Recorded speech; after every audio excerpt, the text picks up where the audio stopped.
Je m'appelle Jasmine, et le jour où ma sœur a vendu discrètement la maison de ma grand-mère, elle n'a même pas eu le courage de m'appeler. Mon téléphone s'est allumé avec un message court et froid. Maison de grand-mère vendue. Merci de ne pas avoir été là. Pas d'émoji, pas d'explication, juste un coup de poignard numérique, glissé sournoisement entre mes côtes. Pendant quelques secondes, j'ai juste fixé l'écran, sentant mon pouls gronder dans mes oreilles. Cette maison n'était pas juste une adresse. C'était le premier endroit où je m'étais senti en sécurité. La seule constante dans une enfance où tout le reste ne cessait de changer. C'est là que ma grand-mère m'a regardé dans les yeux, un soir d'été, et a dit, « Tu es la seule qui comprend ce que cette maison signifie vraiment. » Et maintenant, ma propre sœur l'avait bradée comme un vieux meuble. Mon pouce a survolé le clavier avant que je ne tape finalement la seule chose qui me venait à l'esprit. « Tu l'as vendue ? Tu es sûr de toi ?» J'ai appuyé sur envoyer, les mains tremblantes, non seulement de douleur, mais aussi de quelque chose de plus aiguisé. Ce n'était pas juste une trahison. C'était une déclaration de guerre. Je n'ai pas appelé mes parents. Je n'ai appelé aucun membre de ma famille. J'ai appelé la seule personne qui connaissait à la fois mon histoire et la loi. Quand je lui ai envoyé les documents, il n'a pas eu l'air choqué. Il a ri. Il a vraiment ri. Elle vient de faire une très grosse erreur, a-t-il dit, les yeux pétillants d'une manière qui m'a donné la chair de poule, et elle n'a aucune idée de ce qui l'attend. Avant que je ne vous dise ce qu'il a dit ensuite et ce qui s'est passé après que je suis sorti de son bureau, dites-moi quelle heure il est pour vous en ce moment et d'où vous regardez. Je suis sincèrement curieuse de savoir jusqu'où l'histoire de ma grand-mère voyagera. Le lendemain matin, la colère s'était transformée en quelque chose de plus froid et de beaucoup plus dangereux, la concentration. J'avais à peine dormi, ressassant le message de ma sœur jusqu'à ce que chaque mot semble gravé dans mon crâne. Quand je suis finalement entré dans le petit café du coin où j'avais l'habitude d'étudier à l'université, je n'étais plus seulement une petite sœur blessée. J'étais quelqu'un qui en avait assez. Mon meilleur ami d'enfance, maintenant avocat, était déjà là. Cette fois, j'ai prononcé son nom à voix haute, comme si je sortais une arme de son fourreau. Jacques. Il s'est levé, l'inquiétude se lisant sur son visage. Jasmine, assieds-toi. Raconte-moi tout. Alors, je l'ai fait. Je lui ai parlé de ma sœur Sarah, du SMS, de la façon dont notre grand-mère Margaret avait toujours dit que la maison serait mon ancre quand la vie deviendrait difficile. Je lui ai raconté comment Sarah avait toujours levé les yeux au ciel en entendant cela, comment elle plaisantait en disant que grand-mère me traitait comme l'élu. Jacques a écouté sans m'interrompre, feuilletant les documents que j'avais apportés, capture d'écran de SMS, photos de la maison, copie de vieux emails. La maison n'est pas seulement sentimentale, dis-je, la voix tendue. Elle fait partie de son testament. Je le sais. Nous en avons parlé.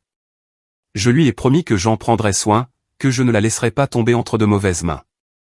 Un instant, j'ai entendu la voix de ma grand-mère dans ma tête, aussi clairement que si elle était assise à la table voisine.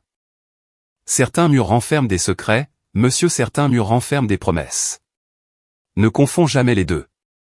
J'ai dégluti difficilement et j'ai repoussé ce souvenir. Jacques a tapoté l'une des pages. Si Sarah a vendu la maison sans ton consentement, et si cette signature est un faux, elle a de sérieux problèmes, légalement et personnellement. Elle n'a pas seulement franchi une ligne, Jasmine. Elle a sauté d'une falaise. Ces mots ont provoqué un étrange frisson électrique en moi. Je n'étais pas impuissante. J'avais un levier.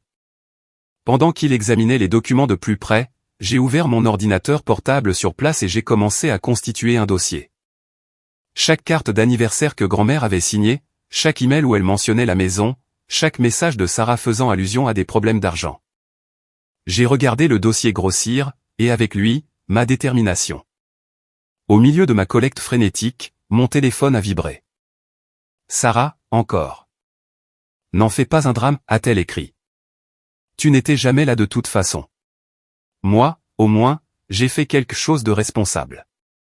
Pendant une seconde, ma main a tremblé à l'idée de l'appeler pour lui hurler dessus.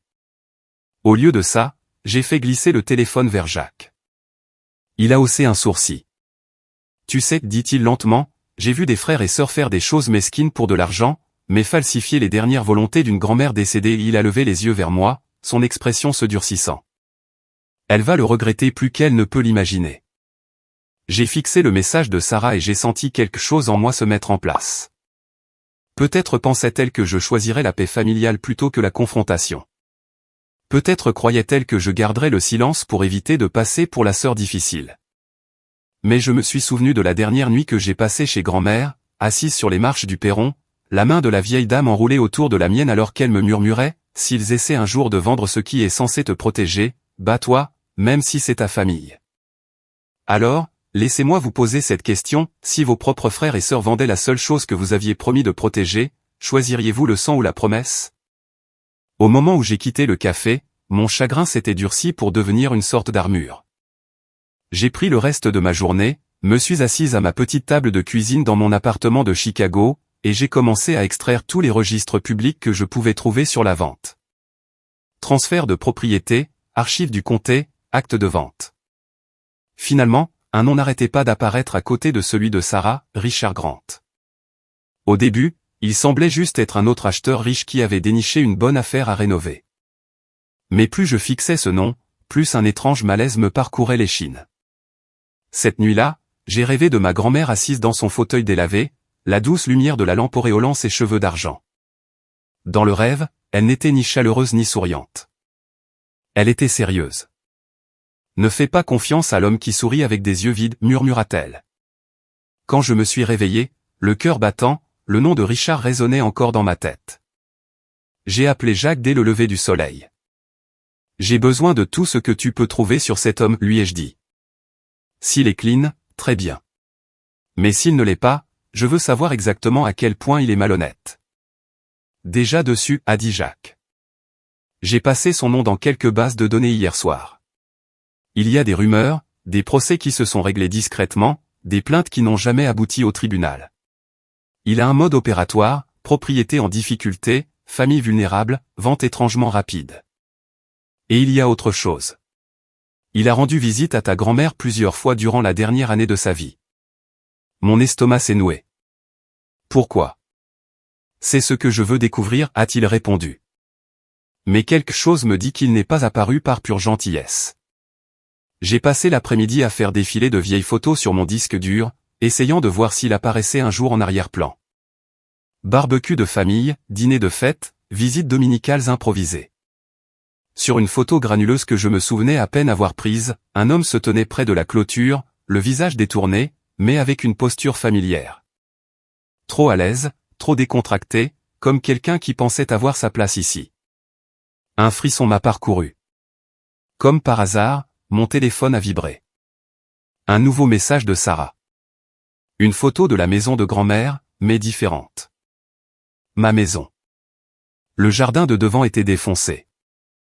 Un panneau de chantier était planté dans l'herbe. Le progrès, ça a l'air bien, non, a-t-elle écrit. Cet endroit va enfin valoir quelque chose. Ma mâchoire s'est crispée. Enfin valoir quelque chose. Il avait toujours tout valu. Tu penses que l'argent est la seule forme de valeur? Ai-je tapé, puis effacé. À la place, j'ai transféré la photo à Jacques. Il avance vite, ai-je dit lorsque nous nous sommes appelés. Bien sûr qu'il avance vite, a répondu Jacques. Les types comme Richard n'aiment pas la lumière du jour. Plus vite ils construisent, vendent et disparaissent, moins il y a de chances que quelqu'un les démasque. Nous devons être plus rapides.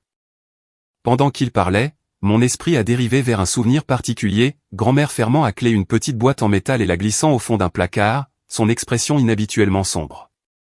Certaines choses sont réservées aux bonnes personnes, avait-elle dit. À l'époque, je pensais qu'elle parlait de vieux bijoux ou de lettres. Maintenant, je me demandais si elle n'avait pas caché autre chose, quelque chose sur Richard, sur la maison ou sur le testament. Alors, voici une question pour vous, si vous découvriez qu'un étranger au passé trouble s'était discrètement immiscé dans l'histoire de votre famille, jusqu'où iriez-vous pour le traîner en pleine lumière? Un héritage est-il encore un héritage si vous laissez quelqu'un comme ça le réécrire? 2 jours plus tard, j'étais assise en face de Jacques dans son bureau, une pile de papier entre nous. Le bruit de la ville à l'extérieur s'est estompé en un bourdonnement sourd tandis qu'il disposait les documents comme les pièces d'une scène de crime. Ok, dit-il en expirant lentement. C'est ici que ça devient intéressant. Il a montré la prétendue signature de ma grand-mère autorisant la vente. À première vue, elle semblait correcte.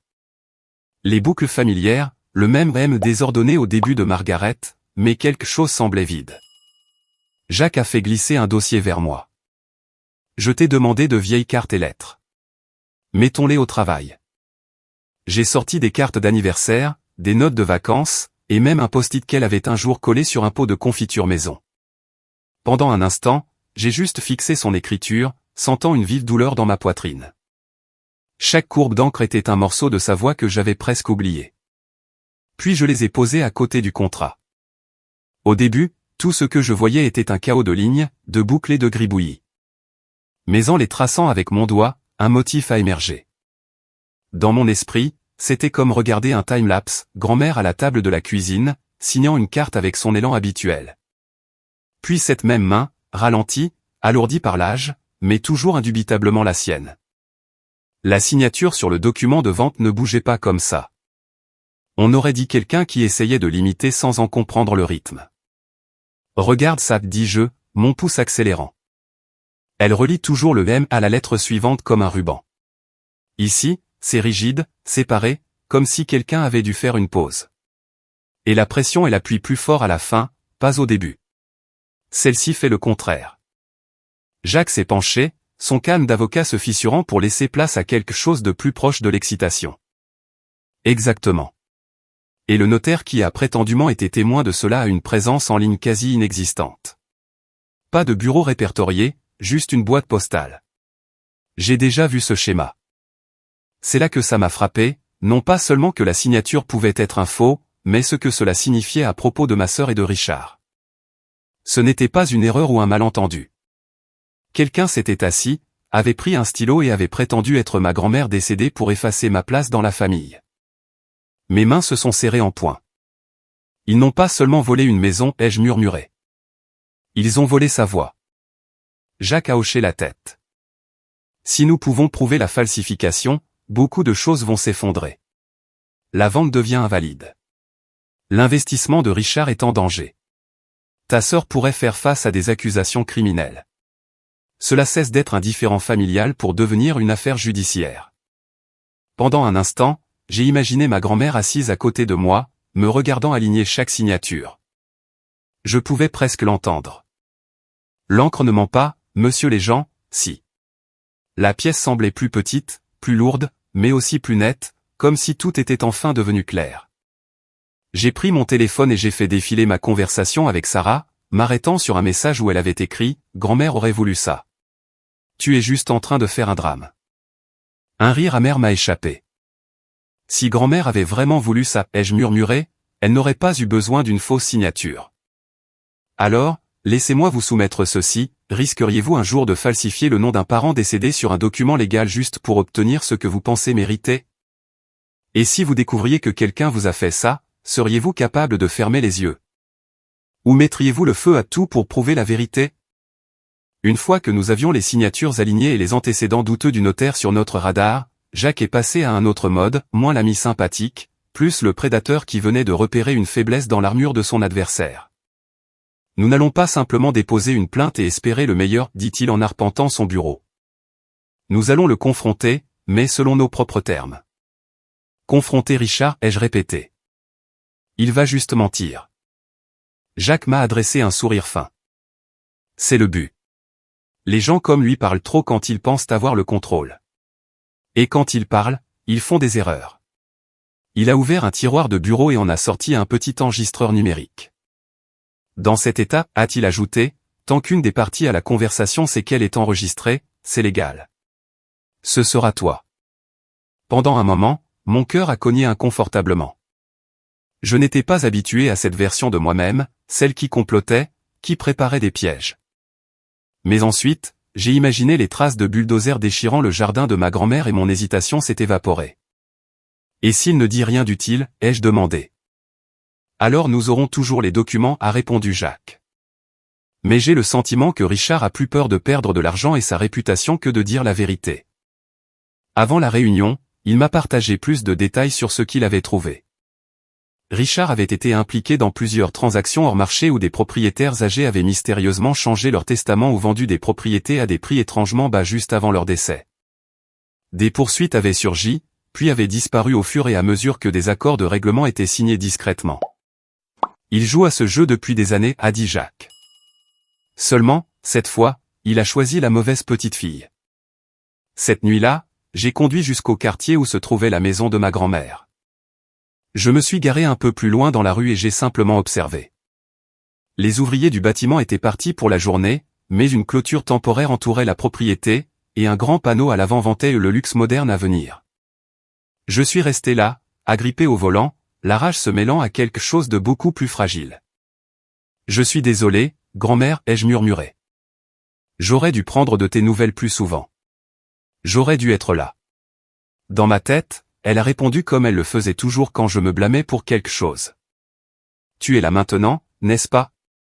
C'est ce qui compte. En me préparant à partir, un souvenir a refait surface, elle glissant une petite boîte en métal dans le placard de la chambre d'amis. Mon souffle s'est coupé. J'avais toujours supposé qu'il s'agissait de bijoux ou de vieilles lettres. Mais si c'était plus que ça? Une preuve? Une assurance? Je me suis fait une promesse silencieuse, dès que j'aurai des motifs légaux pour récupérer la maison, je fouillerai ce placard de fond en comble jusqu'à ce que je la trouve. De retour à la maison, j'ai fixé l'enregistreur que Jacques m'avait donné. Le plan était simple. J'irai avec lui au bureau de Richard, je laisserai Jacques mener la discussion juridique et j'attendrai le moment où Richard essaierait de minimiser ce qui s'était passé, ou pire, admettrait qu'il savait que la signature était fausse, ou que Sarah l'avait approché en premier avec ce plan. Et Sarah. Je ne savais pas si je devais la prévenir ou la laisser être submergée par le choc comme par une vague. Elle m'a de nouveau envoyé un SMS tard dans la nuit. Tu vas vraiment mêler des étrangers à ça pour un bâtiment plein de poussière et de vieux souvenirs? Grandis un peu. J'ai regardé les mots jusqu'à ce qu'ils deviennent flous. De vieux souvenirs. C'est drôle comme la personne qui les qualifiait de vieux était celle qui était assez désespérée pour les vendre. Alors, répondez-moi honnêtement, si quelqu'un comme Richard avait discrètement fait carrière en s'attaquant à des familles comme la vôtre, seriez-vous satisfait de simplement récupérer votre propriété? Ou voudriez-vous vous assurer qu'il ne recommence jamais avec quelqu'un d'autre? Le bureau de Richard était tout ce à quoi je m'attendais, élégant, cher et intentionnellement intimidant. Des murs de verre, des sols polis, une réceptionniste qui souriait comme si rien de mal n'arrivait jamais ici. Mais sous tout ce vernis, je pouvais sentir quelque chose de pourri, comme entrer dans une pièce magnifiquement décorée qui sentait encore la fumée. J'ai glissé l'enregistreur dans la poche intérieure de ma veste avant d'entrer. Jacques m'a jeté un regard rapide et assuré. Tu n'as pas besoin de dire grand-chose, a-t-il murmuré. Sois juste honnête. Laisse-le te sous-estimer. Richard nous a accueillis avec un sourire étudié qui n'atteignait jamais ses yeux. Jasmine, dit-il doucement, comme si nous étions de vieux amis. Je me demandais quand vous passeriez. J'ai entendu dire que vous étiez contrarié par la vente. Je ne suis pas contrarié, ai-je répondu en m'asseyant. Je suis informé. Jacques n'a pas perdu de temps. Il a ouvert un dossier et a posé les copies de l'acte de vente et du testament sur la table. Nous sommes ici parce que la vente semble être basée sur une signature falsifiée, a-t-il dit. Le notaire impliqué est douteux, et plusieurs échantillons de l'écriture de Margaret suggèrent que ce document n'est pas authentique. Pendant une fraction de seconde, le masque de Richard est tombé, son regard s'est aiguisé, puis s'est refroidi. C'est une accusation grave, a-t-il dit. J'avais l'impression que tout avait été fait correctement. Votre sœur s'est occupée du côté familial. Je supposais qu'elle avait l'autorité. Vous a-t-elle dit que la maison m'avait été laissée, ai-je demandé. Il s'est agité sur sa chaise. Elle a mentionné votre nom. Oui. Elle a dit que vous étiez distante. Que vous ne voudriez pas de cette responsabilité. Que vous seriez contente avec un peu d'argent plus tard. Les mots ont atterri comme des coups de poing. Distante. Contente avec un peu d'argent plus tard. C'était l'histoire qu'elle lui avait vendue. Et vous l'avez juste cru sur parole, ai-je insisté. Aucune preuve. Aucune copie du testament. Richard a haussé les épaules, mais de la sueur perlait à sa tempe. Elle m'a montré quelque chose. Je ne suis pas expert en écriture. J'ai fait confiance à ce que j'ai vu. Jacques a fait glisser une autre page vers l'avant. Une liste de plaintes antérieures et de règlements discrets liés au nom de Richard. La confiance semble être un thème récurrent avec vous, a dit Jacques froidement. Vous faites confiance à des documents qui apparaissent comme par magie. Vous faites confiance à des héritiers pressés de vendre. Et d'une manière ou d'une autre, cette confiance se termine toujours par un profit pour vous, tandis que les familles perdent ce qui compte le plus. La mâchoire de Richard s'est crispée. Attention, dit-il. La diffamation coûte cher. La fraude aussi, a rétorqué Jacques. Pendant un long moment, la pièce était silencieuse, à l'exception du léger tic-tac d'une horloge murale. Puis Richard s'est penché en avant, baissant la voix. Écoutez, dit-il, personne ne veut que ça tourne mal. J'ai déjà investi dans cette propriété. Permis, entrepreneur, plan. Cela pourrait être gagnant-gagnant si nous sommes intelligents. Qu'est-ce que vous proposez exactement, ai-je demandé, bien que mon estomac se torde. Je vous donne une part, dit-il. Une somme généreuse, bien plus que ce que votre part sentimentale ne vaudra jamais. Vous partez. Votre sœur et moi, nous allons de l'avant. Et personne n'a à traîner le nom de votre grand-mère devant un tribunal. Voilà. L'offre. Le prix de mon silence. Pendant un battement de cœur, j'ai pensé aux prêts étudiants, au loyer, aux mois que j'avais passés à lutter pour trouver un travail stable en design. Une grosse somme d'argent pourrait régler beaucoup de choses. Mais une autre image s'est imposée, ma grand-mère debout sur le porche, me tendant une clé dans la paume de ma main, en disant « Ce sera toujours ton refuge ». Donc, vous voulez que je vous aide à profiter d'un crime, dis-je doucement. Parce que c'est de cela qu'il s'agit si la signature est fausse. Prétendument fausse, corrigea Théil. Vous n'êtes pas encore au tribunal. Pas encore, a fait écho Jacques. Mais nous pouvons y être. Le charme de Richard s'est transformé en agacement non dissimulé. Pensez à votre famille, m'a-t-il dit. Voulez-vous vraiment que votre sœur fasse face à des accusations? Voulez-vous vraiment être celle qui l'y a traîné? La culpabilité m'a frappé durement parce qu'il savait exactement où viser. Mais je me suis souvenu des SMS de Sarah, de sa photo suffisante de la maison en construction, de la façon dont elle m'avait jeté mon absence au visage comme si je les avais abandonnés, et non l'inverse. Elle s'y est traînée elle-même quand elle a pris un stylo et a prétendu être quelqu'un qui m'aimait, ai-je dit. Je ne fais que suivre ses pas. Son visage est devenu pâle. Il savait qu'il avait mal calculé. Je me suis levé, ma voix maintenant ferme. Voici ce qui va se passer. Nous allons vous donner une chance de défaire cela discrètement. Annuler la vente. Transférer la propriété à mon nom, là où elle aurait dû être en premier lieu. Ou alors, nous emportons tout ça. J'ai fait un signe de tête vers les papiers et la présence tacite de l'enregistreur dans ma poche, devant le tribunal, et vous aurez à expliquer votre mode opératoire à un juge. En quittant son bureau, mes jambes tremblaient, non pas de peur, mais d'adrénaline. Je venais de refuser plus d'argent que je n'en avais jamais vu. Mais cela ne ressemblait pas à une perte. Cela ressemblait au premier vrai pas vers la justice. Alors, voici ce que je veux savoir, si quelqu'un vous offrait une somme d'argent qui changerait votre vie pour garder le silence sur quelque chose de si mal, l'accepteriez-vous pour vous protéger, ou vous en détourneriez-vous pour protéger ce qui reste de votre âme? Le lendemain matin, mon téléphone a sonné avant que le soleil ne soit complètement levé. Je n'avais pas besoin de voir l'identifiant de l'appelant pour savoir qui c'était. Il y a une certaine sorte d'angoisse qui ne vient qu'avec une seule personne. J'ai laissé sonner 2 fois avant de répondre. Jasmine. La voix de Sarah a éclaté, brute et tremblante. Qu'est-ce que tu as fait? Bonjour à toi aussi, ai-je dit. Il m'a appelé, s'est-elle empressée de dire. Il a dit que tu menaçais de porter l'affaire en justice. Que tu as un expert qui dit que la signature de grand-mère n'est pas réelle. Que tu me mêles à tout ça.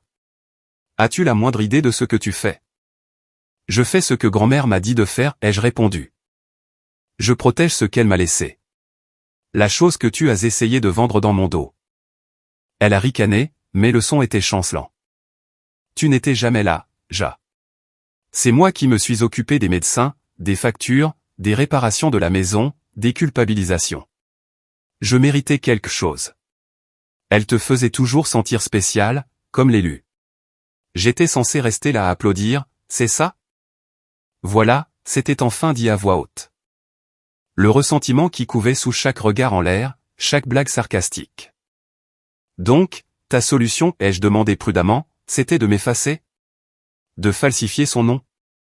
De t'associer à un vautour qui rend visite à des vieilles dames dans des maisons de retraite et de te convaincre que c'était responsable? Je n'ai rien falsifié, a-t-elle lâché. Trop vite. Puis, plus doucement. J'ai juste signé ce qu'ils ont mis devant moi. C'est le notaire qui s'en est chargé. Richard a dit que tout était standard. J'ai pensé que grand-mère voulait t'aider. Elle s'inquiétait toujours pour l'argent. Tu connaissais le testament, ai-je dit. Tu l'avais vu. Tu savais que la maison n'était pas à toi à vendre. Le silence a pesé sur la ligne comme un poids. Quand elle a finalement repris la parole, sa voix avait perdu son tranchant.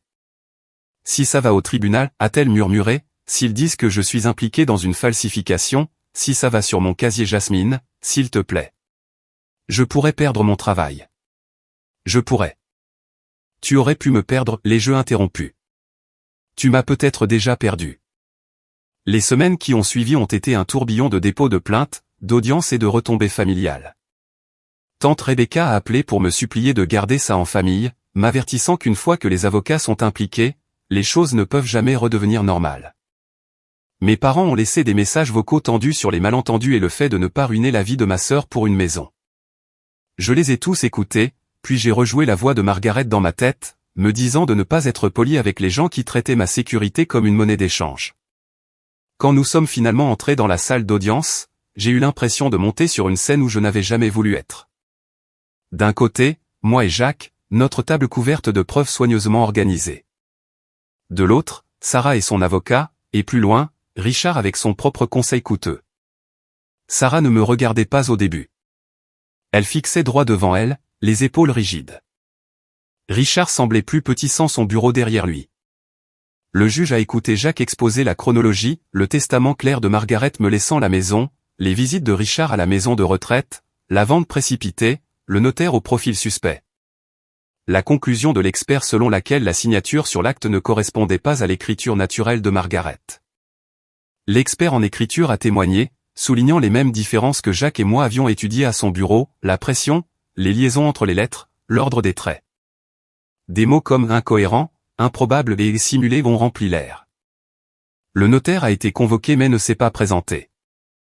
Son avocat a soumis une déclaration à la place, ce qui lui a fait plus de tort que de bien. Chaque absence, chaque réponse évasive rendait la falsification plus évidente. Pendant une pause, Sarah s'est finalement tournée vers moi. Ses yeux étaient cerclés de rouge, son mascara avait coulé. Je ne pensais pas que ça irait aussi loin, dit-elle d'une voix rauque. J'en avais juste marre de me sentir toujours comme celle en trop. La préférée de grand-mère par-ci, la spéciale de grand-mère par-là. Toi, tu as eu la maison. Moi, j'ai eu quoi? La culpabilité et les factures. Pendant un instant, j'ai vu au-delà de Sarah, 29 ans en tailleur, l'adolescente qui avait pleuré sur mon lit après sa première rupture. La petite fille qui s'était blottie contre moi quand les orages lui faisaient peur. Ça faisait mal. Tout ça faisait mal. Tu aurais pu me parler, ai-je dit, en gardant la voix basse. Tu aurais pu demander de l'aide. Tu aurais pu me dire que tu te sentais négligé. Au lieu de ça, tu as choisi la seule chose que tu savais qui me blesserait le plus profondément. Tu as vendu le seul endroit où je me suis jamais senti complètement en sécurité, et tu t'es menti à toi-même sur ce que cela signifiait. Des larmes ont coulé sur ses cils. Si tu insistes, si je suis accusé. C'est toi qui t'es mise dans cette situation, ai-je dit, sans méchanceté. Ce n'est pas moi qui ai pris le stylo. Quand le juge a finalement rendu sa décision, les mots ont semblé à la fois énormes et étrangement simples. La vente était annulée. La propriété, sur la base du testament de Margaret et de la falsification prouvée, me revenait. Le tribunal a recommandé que l'affaire soit renvoyée au procureur pour d'éventuelles accusations liées à la falsification et à la conduite du notaire. Le mode opératoire de Richard a été noté au dossier, son image soigneusement entretenue s'est fissurée. Sarah, sous la pression et avec Jacques arguant que Margaret n'aurait pas voulu voir sa petite fille en prison, s'en est sortie avec des amendes, une restitution obligatoire et une marque permanente qui rendrait certaines portes plus difficiles à ouvrir. Elle a déménagé quelques mois plus tard, ajoutant une distance physique à la distance émotionnelle qui béait déjà entre nous. Certains membres de la famille m'ont blâmé, d'autres m'ont remercié discrètement, la plupart ne savaient tout simplement pas quoi dire. Le jour où je suis retourné dans la maison de Margaret avec une vraie clé légale à la main, L'endroit ressemblait à une phrase inachevée. La construction avait été interrompue en plein milieu. Murs ouverts, sols arrachés, plans scotchés au montant nu. La poussière flottait dans l'air. Mais sous le désordre, je pouvais encore sentir le battement de cœur de la maison où j'avais grandi. Dans le placard de la chambre d'amis, derrière une rangée de couettes soigneusement pliées qui n'avaient étrangement pas été touchées, j'ai trouvé la petite boîte en métal exactement là où je m'en souvenais. La serrure était vieille et tenace, mais elle s'est ouverte avec un peu de pression et beaucoup d'émotion. À l'intérieur, nichée parmi de vieilles photos et une paire de boucles d'oreilles que j'adorais quand j'étais enfant, se trouvait une enveloppe avec mon nom dessus. J'ai déplié l'écriture tremblante de Margaret et j'ai lu. J'ai ri et pleuré en même temps, assise en tailleur sur le sol poussiéreux.